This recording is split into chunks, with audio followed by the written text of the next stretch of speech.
If you've been playing the game of Geometry Dash for even like 5 minutes, you should be aware of the option in the pause menu called practice mode, the one you use to practice levels you can't seem to beat. Well, I'm here to inform you that it's all garbage.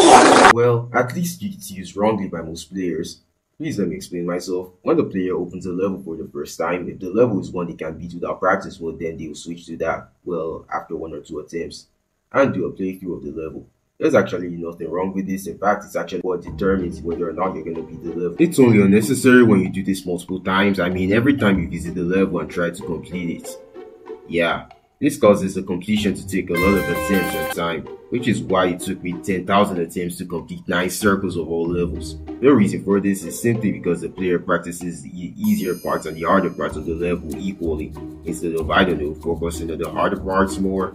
This causes the player to rather rely on luck rather than strategy to beat the level, causing it to take a lot longer than the desirable time.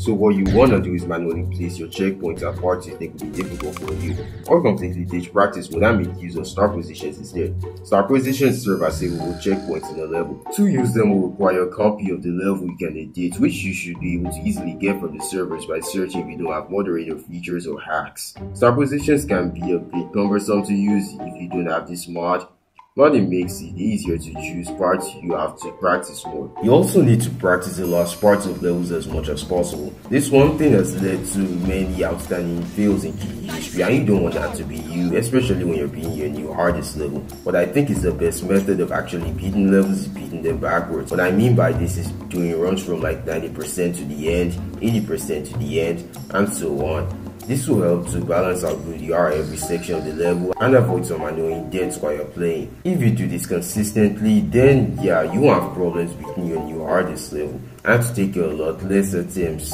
than using practice mode. I hope you found this video useful, and thanks for watching. Make sure to click on one of the videos on the screen and have a wonderful Geometry Dash.